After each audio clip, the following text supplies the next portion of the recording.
आपने ऐसा देखा होगा कि जिस दिन आप ट्रेड लेते हो मार्केट आपके अगेंस्ट में ज़्यादातर चलता है। अगर आप कॉल बाई करते हो तो मार्केट नीचे जाने लगता है, अगर आप पुट बाई करते हो तो मार्केट ऊपर जाने लगता है। लेकिन जिस दिन आप ट्रेड नहीं लेते हो और मार्केट को देखते हो, यानी कि चार्ट को देखते हो, और जैसा जैसा आपके माइंड में कोई भी प्लान क्रिएट होता है, आपको लगता है कि हाँ मार्केट यहाँ से ऊपर जाने वाला है, तो मार्केट आपके हिसाब से चलता है, उस समय मार्केट ऊपर जाता है। आप ये सोचते हो कि मार्केट यहाँ से नीचे जाने वाला है, तो मार्केट वहाँ से नीचे भी जाता है, आपके हिसाब से ही चलता है। लेकिन जब आप ट्रेड बना लेते हो तो आपके हिसाब से नहीं चलता है। ऐसा क्यों? आज की वीडियो में मैं सारा चीज़ जो है क्लियर करने वाला हूँ और लॉस से बचाने वाला हूँ। आप क्या गलती करते हो कि मार्केट जो है ज़्यादातर आपके अगेंस्ट में जाता है और आपका लॉस करवाता है। ठीक है, तो बिना स्किप किए इस वीडियो को देखिए, बहुत ही अच्छी जानकारी मैं आपको देने वाला हूँ। सबसे पहले मैं अपने चार्ट को जो है क्लियर कर देता हूँ। ठीक है, क्लियर कर देता हूँ ताकि सारा चीज़ आपको समझ में आए। गाइस, सबसे पहली बात मैं आपको ये बताना चाहता हूँ कि जब भी आप ट्रेड करिए तो ट्रेड में आप ना ही बायर बन के बैठिए, ना ही आप सेलर बन के बैठिए। आप एक न्यूट्रल माइंड से चार्ट को देखिए। चार्ट को इस प्रकार से देखिए कि मार्केट में कौन सबसे ज़्यादा अपनी पकड़ बना रहा है। यहाँ पर बायर आ रहे हैं या सेलर आ रहे हैं। बायर और सेलर का मतलब है कि जैसे कि मैं इसमें ये समझाना चाहता हूँ कि बायर का मतलब जो कॉल को बाई करने वाले हैं और सेलर का मतलब जो पुट को बाई करने वाले हैं। ठीक है, आई होप ये चीज़ आपको क्लियर हो गया होगा। अगर आप बिल्कुल नए हैं तब भी आपको सारा चीज़ समझ में आएगा, बस आप वीडियो को ध्यान से देखिए। गाइस, सबसे पहली बात, हमें ये पढ़ाया जाता है, हम कभी भी कहीं भी पढ़ते हैं तो हमें ये पढ़ाया जाता है कि आपकी साइकोलॉजी डेवलप होनी चाहिए मार्केट में पैसा बनाने के लिए, या आपको प्राइस एक्शन आना चाहिए कि प्राइस का एक्शन किस प्रकार से होता है और उसी प्रकार से आपको ट्रेड बनाना चाहिए।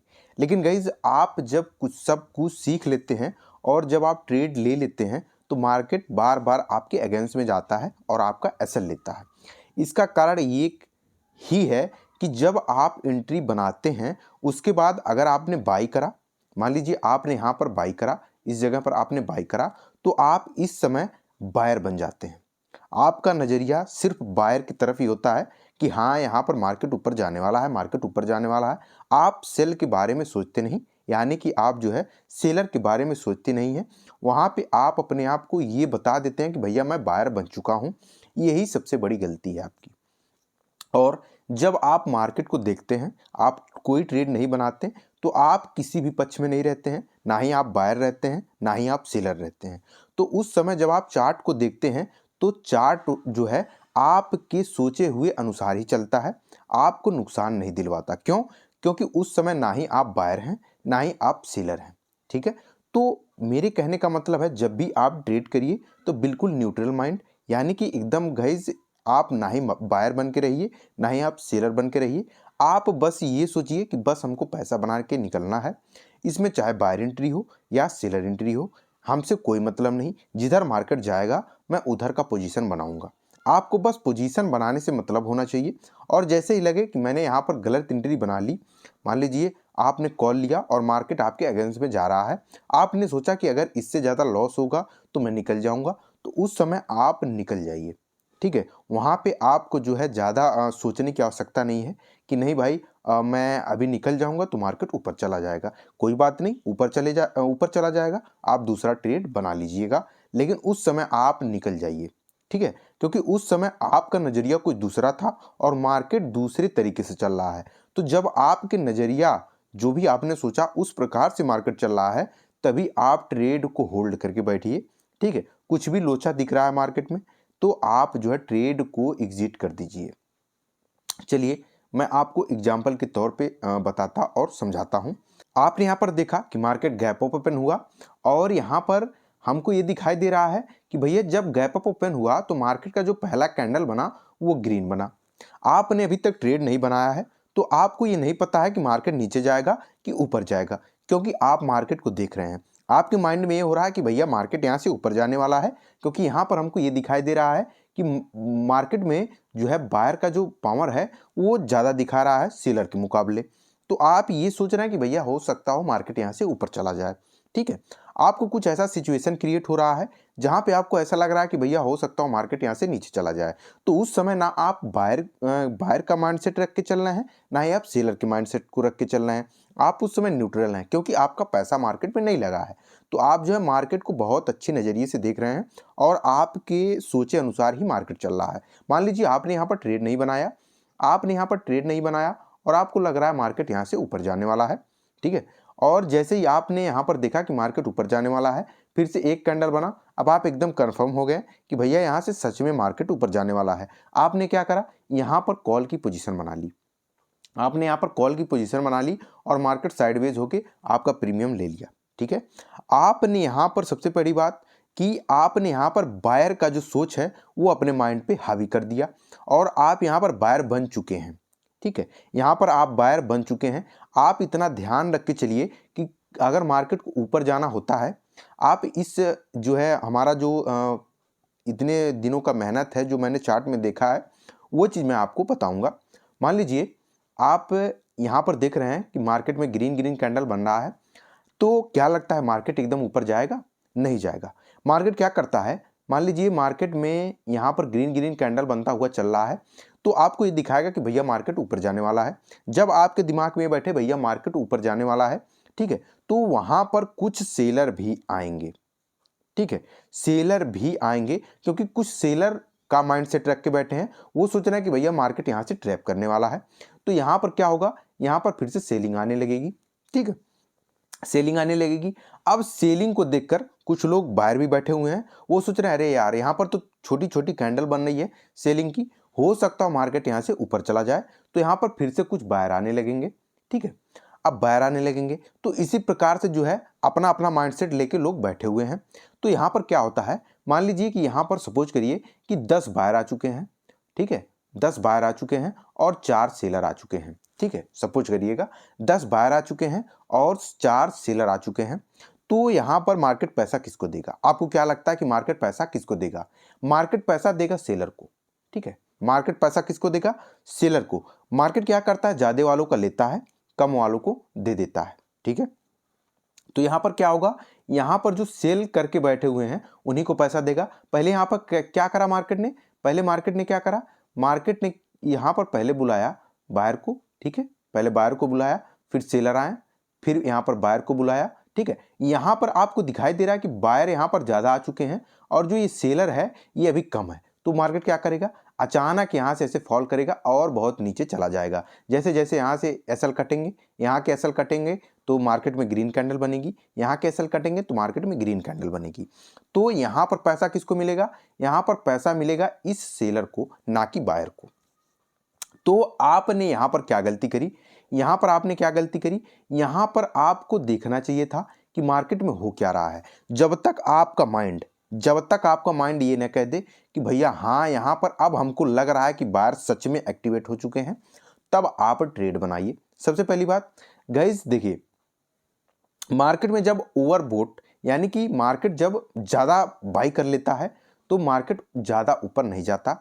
अगर मार्केट ज्यादा सेल कर लेता है तो मार्केट नीचे नहीं जाता। अब यहाँ पर कुछ बिगिनर होंगे, वो सोच रहे होंगे कि भैया ये ज्यादा सेल और ज्यादा बाई पता कैसे चलेगा।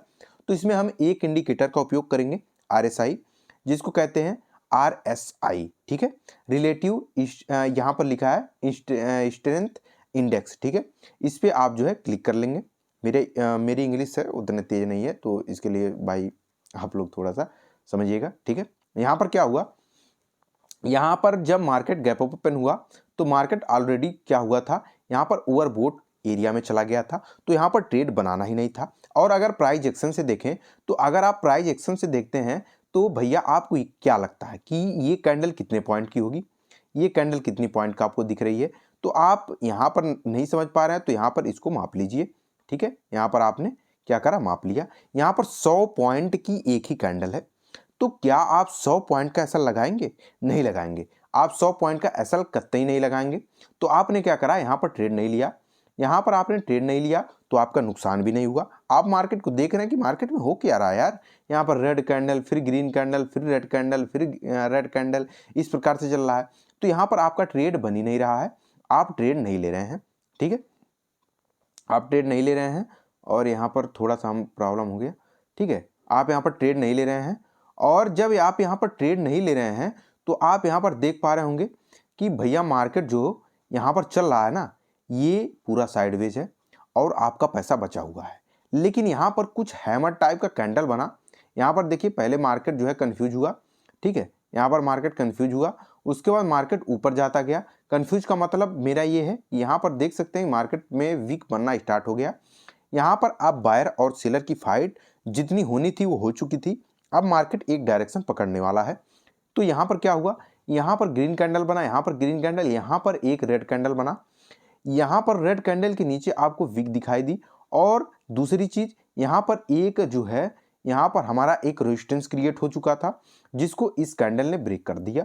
अब जैसे इस कैंडल ने ब्रेक करा, आपको ट्रेड नहीं लेना था। उसके बाद गाइस आपको क्या करना था, यहाँ पर इस कैंडल को भी बनने देना चाहिए था। जैसे ये कैंडल बना, आपने यहाँ पर एंट्री ली, यहाँ कैसल लगाया और जो भी आपका 1:1 1:2 का टारगेट रहा वो आपने ले लिया। यहाँ पर ना ही आप बायर के माइंडसेट को लेकर बैठे थे, ना ही आप सेलर के माइंडसेट को लेकर बैठे थे। ठीक है, माइंडसेट ही आपको जो है प्रॉफिट और लॉस को दिलवाता है। ठीक है, अगर आप सेलर के नज़रिए से देख रहे हैं, आपको लगता है मार्केट सेल में जाएगा, तो मार्केट सेल में नहीं जाता है। अगर आपको लगता है कि मार्केट ऊपर जाएगा तो मार्केट ऊपर नहीं जाता है। वहाँ पर कुछ ऐसा सिचुएशन क्रिएट हो, जैसा कि आपको कोई ऐसा दिखे कैंडल बन रहा है जो कि बुलिश कैंडल है, और आरएसआई क्या कह रहा है, आरएसआई ओवरबोट एरिया के आसपास में है कि ओवरसोल्ड एरिया के आसपास में है, उसको जरूर चेक करना, आरएसआई को जरूर चेक करना आपको। आपने यहाँ पर देखा कि मार्केट जब यहाँ से ऊपर गया तो मार्केट यहाँ पर इस समय ओवरबोट एरिया के आसपास में था। ठीक है, इस जगह पर ओवरबोट एरिया के आसपास में था। तो आपने क्या करना था, एक बिगिनर के नजरिए से आपको यहाँ पर ट्रेड नहीं बनाना था। ठीक है, आपको ट्रेड नहीं बनाना था। जो यहाँ पर थोड़ा सा रिस्क ले सकते थे उनके लिए ट्रेड था, लेकिन आपको यहाँ पर एक ट्रेड मिल चुका था। कौन सा ट्रेड? पुट डायरेक्शन का। क्योंकि ना ही हम बायर हैं ना ही हम सेलर हैं, हमको जहाँ की मूवमेंट मिलेगी हमको वहाँ की मूवमेंट को पकड़ लेना है। यहाँ पर आपने देखा कि यहाँ पर एक रेड कैंडल बना, फिर यहाँ पर एक डोजी टाइप का कैंडल बना। यहाँ पर देखिए मार्केट फिर से कन्फ्यूज हुई, उसके बाद एक बहुत ही स्ट्रॉन्ग रेड कैंडल बनी। उसके बाद आपने क्या करना था, यहाँ पर पुट की पोजीशन बना लेनी थी, क्योंकि यहाँ पर अगर आप देखते हैं इस जगह पर आरएसआई को, तो आरएसआई इस जगह ही ओवर बोट एरिया से नीचे जो है आने लगा था, और उसका जो टारगेट था गाइज वो नीचे वाले ओवर सोल्ड एरिया के आसपास में आना था। सॉरी, यहाँ पर 5 मिनट का कैंडल कर लेता हूँ। ठीक है, तो मैंने क्या समझाया आपको कि यहाँ पर इसका जो टारगेट था वो था ओवर, ये जो हमारा ये ओवर सोल्ड एरिया है यहाँ पर आने का था। तो मार्केट वहाँ पर आया भी, आप यहाँ पर देख सकते हैं, यहाँ तक मार्केट आया। उसके बाद मार्केट फिर से जो है अपना डायरेक्शन पकड़ लिया और नीचे ऊपर करते हुए मार्केट ऊपर गया। तो मेरे कहने का मतलब ये है कि अगर आप बिगिनर हैं तो आरएसआई को आप जरूर देखिए। और दूसरी चीज कि गाइज आप ये चेक करते रहिए कि मार्केट किस डायरेक्शन में जा सकता है। आप ना ही बायर बन के बैठिए ना ही आप सेलर बन के बैठिए। जिधर मार्केट का मोमेंट लगे कि भैया हाँ यहाँ पर मार्केट ये हो सकता है या ये हो सकता है, तो उस जगह आप छोटा सा रिस्क लीजिए। एंट्री लेते ही सबसे पहले आप स्टॉप लॉस को सेट करिए। स्टॉप लॉस ही एक बिगिनर को ज़्यादा दिन तक जो है ट्रेड में रोक सकता है। अगर जो बिगिनर है वो स्टॉप लॉस नहीं लगाता है तो ज़्यादा दिन तक जो है ट्रेडिंग की दुनिया में टिक नहीं सकता। मैं ये लिख के दे सकता हूँ, अगर कोई भी ट्रेडर 6 महीने तक ट्रेडिंग करते करते रुक गया तो आगे चल के वो अच्छा खासा प्रॉफिट करने वाला है। ठीक है, उसको इसमें कोई दो राय नहीं है। ठीक है, यहाँ पर आपने देखा कि भैया मार्केट जो है यहाँ पर गैप डाउन ओपन हुआ था, यहाँ पर कुछ भी पॉइंट हो सकता है। ठीक है, यहाँ पर गैप डाउन ओपन हुआ, 31 तारीख को आप खोल के बैठे हैं, आप सोच रहे हैं अरे यार यहाँ पर ऐसा लगा हुआ है, यहाँ पर ऐसा लगा हुआ है, और यहाँ पर एक जो है हमारा एक जो रेजिस्टेंस लेवल भी है। तो आपने यहाँ पर क्या सोचा कि भैया एक रेजिस्टेंस लेवल भी है और ऊपर के डायरेक्शन में एसएल लगा हुआ भी है, तो एसएल हंटिंग हो सकता है। एसएल हंटिंग कैसे होता है, मान लीजिए यहाँ पर ज़्यादा ट्रेड ले लिया गया है और मार्केट इस समय यहाँ पर चल रहा है, तो अगर मार्केट धीरे धीरे कैसा भी वीक बनाते हुए चल रहा है या ऊपर जा रहा है फिर नीचे आ रहा है, जिस समय इसका एसएल लेगा मार्केट यहाँ पर आकर, यहाँ पर मार्केट फास्ट एकदम मोमेंट देगा नीचे की तरफ, क्योंकि यहाँ की पोजीशन कटेंगे। जब आपका एसएल जाता है तो पोजीशन कटता है कि नहीं कटता है, तो उसी प्रकार से जब यहाँ पर आएगा तो पोजीशन कटेगा, जैसे ही पोजीशन कटेगा मार्केट नीचे जाएगा। तो वैसे ही यहाँ पर हुआ। यहाँ पर क्या हुआ, यहाँ पर मार्केट ऊपर जा रहा था, ऊपर जा रहा था, आपको ट्रेड नहीं बनाना था। कहाँ तक ट्रेड नहीं बनाना था, इस रेजिस्टेंस लेवल तक आपको ट्रेड नहीं बनाना था, ठीक है। उसके बाद आपने क्या करा, जैसे ही मार्केट ने इसको ब्रेक करा आपने यहाँ पर ट्रेड बना लिया, और जैसे ही ट्रेड बनाया आपका एसएल यहाँ पर था, मार्केट फिर से आपको कोई भी मूवमेंट देना था, मूवमेंट दिया, ठीक है। तो इसी प्रकार से आपको मार्केट में देखना पड़ता है। ना ही यहाँ पर हम बायर थे, ना ही यहाँ पर हम सेलर थे, और छोटी छोटी कैंडल को देख के आपको नहीं डरना है कि नहीं यार यहाँ पर एक रेड कैंडल बन रहा है, हो सकता है मार्केट नीचे चला जाए। आप लोग यही सोचते हैं कि मार्केट यहाँ पर नीचे जा सकता है, रेड रेड कैंडल बन रही है। जब भी मार्केट 0.5 0.618 के जोन को ब्रेक करते हुए ऊपर से नीचे आए तभी आपको पोजीशन एग्जिट करना है। सपोज दैट मान लीजिए आपने यहाँ पर कॉल की पोजीशन बना ली, यहाँ पर मान लीजिए आपने कॉल की पोजीशन बना ली, सपोज करिएगा, तो आपको क्या करना है, जहाँ पे आपने कॉल की पोजीशन बनाई वहाँ से आपको फिब के लेवल को ड्रॉ करना है, ठीक है, यहाँ से करना है। और मार्केट यहाँ पर रेड कैंडल बना रही है तो यहाँ तक आपको ड्रॉ कर लेना है, और आपको 0.5 0.618 के जोन को मार्क कर देना है। यहाँ पर आपने 0.5 0.618 के जोन को मार्क करा, आपको यहाँ तक बैठ के चलना है। आप या तो नो प्रॉफिट नो लॉस देकर मार्केट से निकलिए या प्रॉफिट देकर मार्केट से निकलिए, ठीक है। लेकिन एक चीज़ मैंने मार्केट में देखा है, अगर 0.5 0.618 के जोन तक मार्केट आता है तो जाहिर सी बात है कि उसको ब्रेक करके नीचे जाता है, 80% की चांस है। अगर मार्केट को ऊपर जाना रहता है तो मार्केट इसके ऊपर से ही थोड़ा सा ऊपर ही रहेगा, तभी मार्केट इसके ऊपर से जो है अप डायरेक्शन का मोमेंट पकड़ लेगा। तो इस प्रकार की साइकोलॉजी को रखिए, ठीक है। मैं थोड़ा सा जो है थोड़ी सी काम में व्यस्त हूँ, इसलिए वीडियो अपलोड नहीं कर पा रहा हूँ डेली, लेकिन धीरे धीरे वीडियो अपलोड करता रहूँगा। आज थोड़ा सा जो है जल्दी वीडियो बना रहा हूँ, तो आई होप ये साइकोलॉजी आपको समझ में आई होगी और ये साइकोलॉजी आपको पैसा बनाकर भी देगी। लास्ट में यही कहना चाहूँगा, जब भी आप ट्रेड लीजिए तो न्यूट्रल माइंड से ही लीजिए, ना ही आप बायर के नज़रिए से सोचिए, ना ही आप सेलर के नज़रिए से सोचिए। आप पैसा बनाने आए हैं तो मार्केट किधर भी जाए आपको सिर्फ पैसा बनाने के बारे में ही सोचना है, ठीक है, तभी आप प्रॉफिट कर पाएंगे। मैं फिर मिलूंगा अगली वीडियो में, तब तक के लिए राधे राधे।